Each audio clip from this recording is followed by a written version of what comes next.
Mesdames, Messieurs, bonjour. Je constate le quorum, nous sommes convenus, et je déclare ouverte la séance ordinaire du 1er octobre 2025. En 1.1, la nomination d'une greffière trésorière substitut, étant donné l'absence de Mme Claude, le Conseil désigne Mme Benjamin, directrice générale adjointe et chargée de projet, à titre de greffière trésorière substitut pour la durée de la séance du Conseil. Un proposeur, un secondeur, s'il vous plaît. M. Laferrière propose, avec M. Darbo. Oui. Accepté à l'unanimité. L'adoption de l'ordre du jour, au point 2, tout le monde en a pris connaissance. Oui. On a un ajout en 5.4 à propos de l'embauche du personnel et en 5.5, une demande de radar pédagogique. Le reste, c'est correct. Oui. Adopter l'ordre du jour, le proposeur, le secondeur, M. Bayer, avec M. Cloutier. Léo, c'est bon? Oui. Tout le monde est d'accord. On passe au point 3, l'approbation du procès verbal de la séance ordinaire du 2 septembre 2025. Tout le monde en a eu copie, tout le monde en a pris connaissance. C'était représentatif exactement de l'Assemblée. Pas de corrections qui ont été suggérées, rien, tout est beau. Un proposeur, un secondeur, d'accord, M. Laferrière, avec M. Bayer. Oui. D'accord. Tout le monde est d'accord. En 4 correspondances, il n'y a rien à mentionner. En 5, à l'administration générale, 5.1, modification du calendrier des séances ordinaires. Considérant la résolution 24-12-206 adoptée le 3 décembre 2024, établissant le calendrier des séances ordinaires de 2025, considérant que la séance ordinaire prévue le 11 novembre dans le calendrier ordinaire doit être déplacée, on veut la déplacer au 18 novembre. Le pourquoi, c'est qu'à cause des élections, ceux qui seront élus doivent être assermentés avant de procéder à une assemblée ordinaire. Donc, c'est un peu serré à cause des élections. On repousse la séance du conseil ordinaire d'une semaine. Celle du 11, prévue le 11, est reportée au 18. Un proposeur, un secondeur, M. Soulière avec M. Cloutier. D'accord. Tout le monde est d'accord. En 5.4, embauche personnelle. Encore là, on est en processus d'embauche. Il nous manque une personne dans l'administration. On a sauté 3. 5.3? 5.2, 5.3. Je m'excuse. Ah ben oui, j'ai pas mis ma feuille à bonne place. 5.2. Le garage municipal, il y a une porte du garage municipal qui est due. Ça fait. On voulait la changer l'an passé, puis finalement, on a retardé. Là, elle est due. On ne veut pas passer l'hiver avec cette porte-là parce qu'il rentre beaucoup de froid à l'intérieur. Donc, on autorise la direction à procéder aux dépenses nécessaires pour un montant d'environ 5 000 $, plus les taxes, pour changer la deuxième porte du garage municipal. Un proposeur, Léo, avec M. Cloutier. D'accord. En 5.3, contrôleur animalier, il s'agit de donner le mandat encore pour 1 an à Mon Animaux. On a un beau service de Mon Animaux. Tout a bien été cette année, on n'a pas eu de plainte, on n'a rien eu. Tout va vraiment bien, on est satisfait d'eux autres. Donc on les a contactés, puis on est prêt à les reprendre pour 1 an au montant de 14 400 taxes incluses. Un proposeur, un secondeur, c'est pour du 1er octobre au 30 septembre 2026. Tout le monde est d'accord? Oui. Proposé par M. Cloutier, avec Léo. Tout le monde est d'accord. Là, j'arrive en 5.4, l'embauche personnelle. Encore là, on est en processus d'embauche. On passe encore une entrevue demain matin. Puis à partir de vendredi, le 3, le conseil municipal ne peut plus siéger à cause des élections qui auront lieu. Les mises en candidature finissent vendredi à 16h30 en passant. S'il y a des citoyens qui sont intéressés à venir mettre leur nom en candidature pour les postes. Puis là, à cause de ça, nous autres, on ne peut pas prendre la décision d'embaucher un nouvel employé pendant début octobre, fin octobre, en tout cas dans le mois d'octobre. Fait que l'administration peut. Fait qu'on demande à Mme Claude, qui est revenue au travail, et à Mme Caroline Benjamin de procéder à l'embauche d'une personne s'il y a lieu. Si on décide, moi je vais être là avec M. Soulière pour passer l'entrevue. Puis après ça, si on décide d'embaucher quelqu'un, on va passer la balle à Mme Benjamin. Un proposeur en secondaire, M. Darvaux propose avec M. Lafayette. C'est bon, mesdames? Oui. Tout le monde est d'accord. En 5.5, lors de la séance de septembre, on a eu des discussions avec des citoyens à propos de la vitesse un peu exagérée, disons, en guillemets. Surtout, les gens qui étaient ici, ils parlaient de la Grande Côte, dans le coin du Golfe, là, c'était en 90, ils demandaient qu'on le baisse à 70. Puis, avec toutes les discussions qu'on a eues, à un moment donné, on a dit la pose d'un radar pédagogique, juste pour montrer au monde, s'il dépasse 90, au moins ralentir, ça serait une bonne idée de demander ça au ministère. On avait parlé de le passer à cette réunion-là, mais on était dans la période de questions, puis question de procédure, là, il aurait fallu remodifier l'offre du jour, puis c'était compliqué. Pour être sûr de notre coup, on le fait ce soir. On va demander au ministère d'installer un radar pédagogique dans le coin du 90, dans le coin du Golfe. Puis sinon, qui nous donne l'autorisation de le faire, nous on en a un. Fait qu'on pourrait aller le mettre là temporairement, puis le changer de place de temps en temps. Si le ministère ne veut pas, on va le mettre nous autres à la place. Fait que s'il s'agit de demander au ministère. Un proposeur en secondaire pour ça, c'est déjà M. Bayard qui avait proposé la semaine passée avec M. Cloutier. Tout le monde est d'accord? On procède comme ça. Puis, étant donné qu'on a eu des discussions le mois passé à propos des vitesses, là, on a parlé de cette demande-là, de la Grande Côte, de baisser de 90 à 70. Puis on a parlé aussi, juste ici en avant, on s'en vient à 70, puis on tombe à 50. On avait demandé au ministère de remonter la 158 jusqu'au chemin de fer, de mettre ça à 50 à partir du chemin de fer, parce que c'est un parc d'amusement qu'on a en avant, puis il y a beaucoup d'enfants à l'année qui jouent là. Puis je veux juste rassurer la population qu'on a vraiment fait les demandes, puis le ministère nous prend au sérieux. On a reçu le rapport du ministère, là, on a reçu ça le 6 novembre 2024 pour ces deux endroits-là.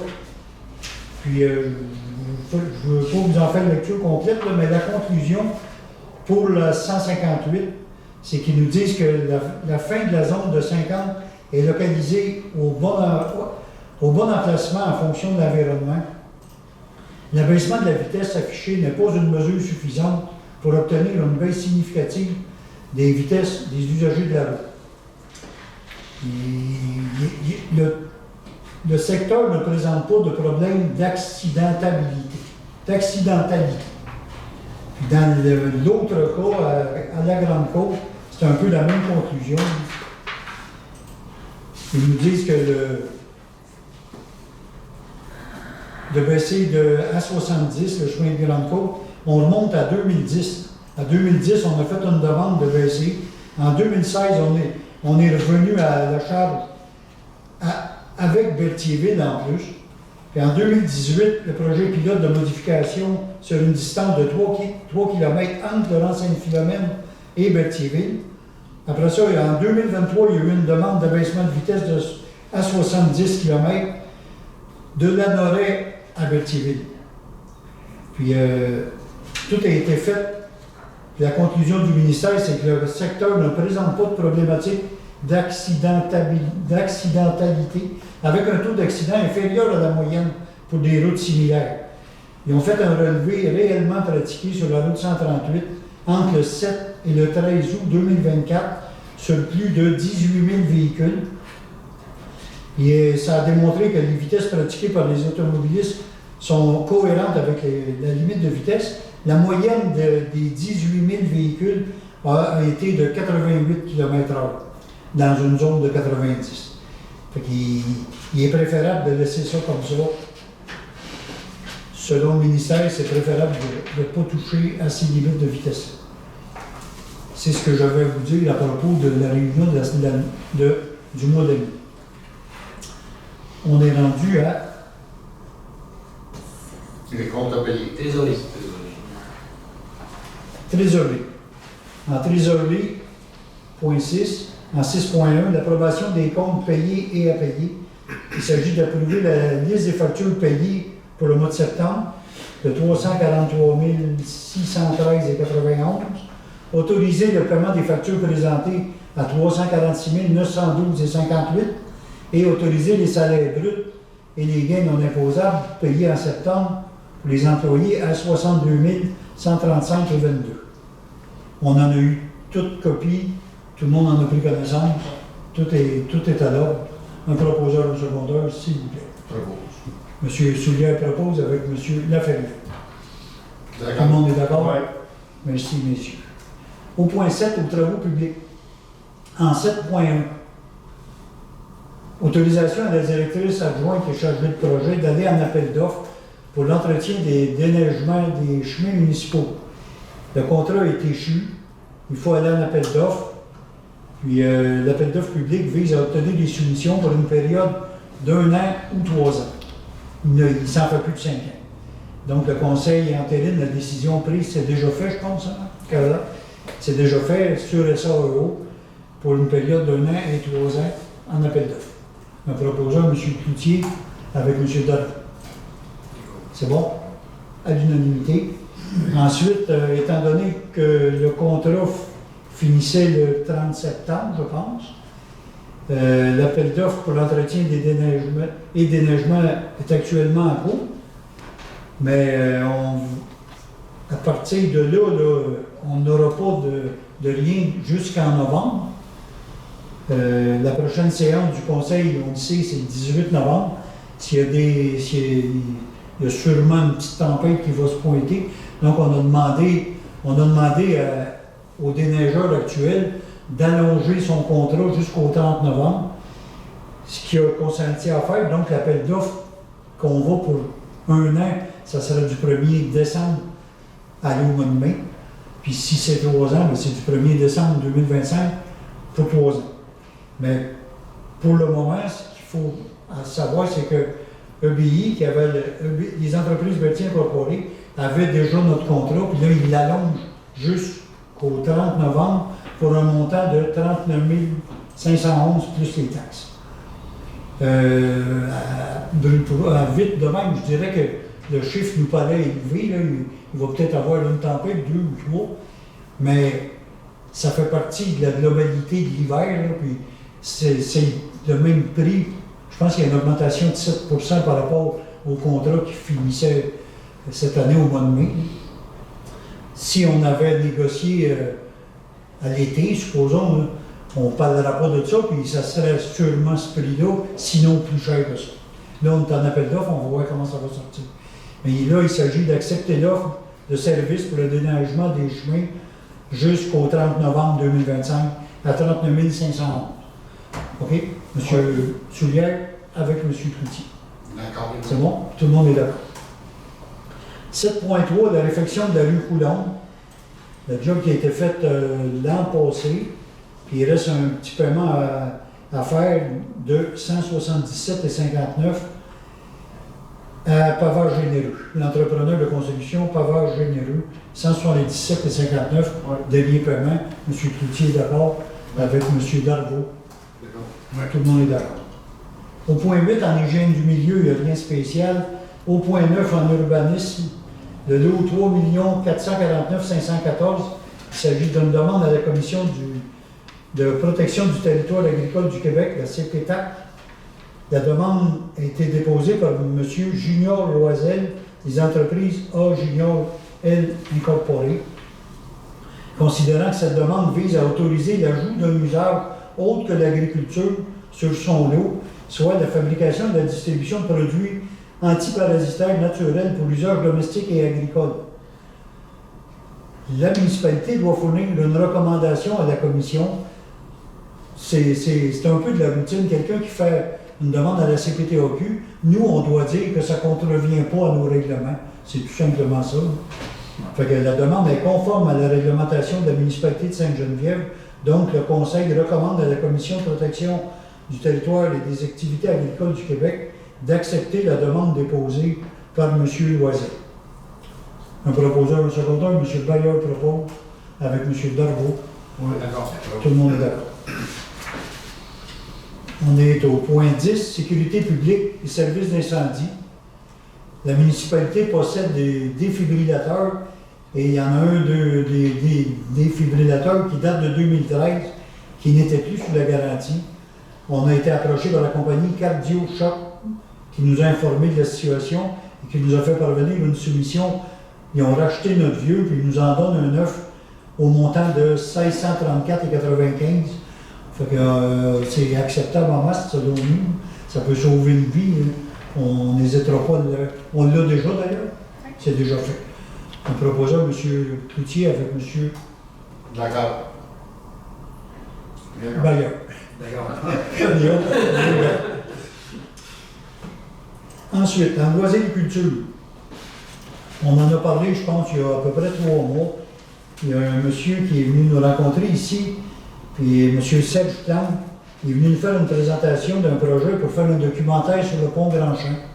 Il nous avait déjà fait une petite esquisse de 1 minute ou 2, là, puis on a resté surpris de la qualité. Ce monsieur-là, il est connu dans la région. Il a fait 2-3 documentaires. Je me rappelle d'un de Saint-Ignace, quand ils ont fêté un anniversaire.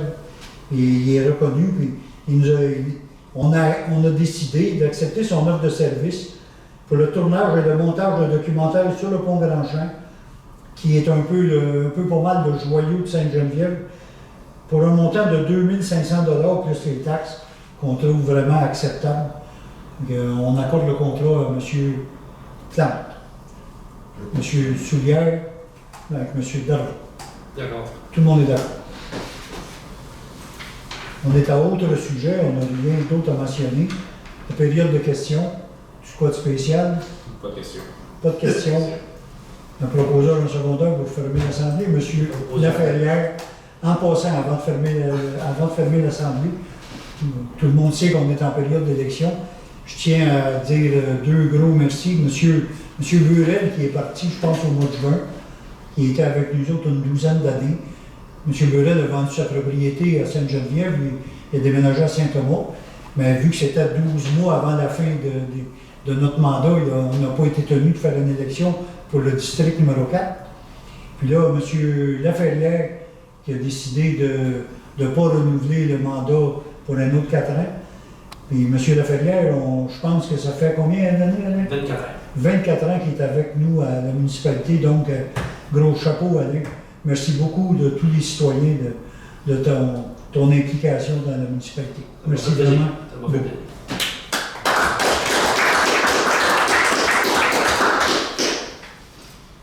La période de questions est On te laisse l'heure de passée. M. Laferrière propose la fermeture de sa dernière assemblée, secondée par M. Darvaux. Oui. On est d'accord? Merci beaucoup, à la prochaine.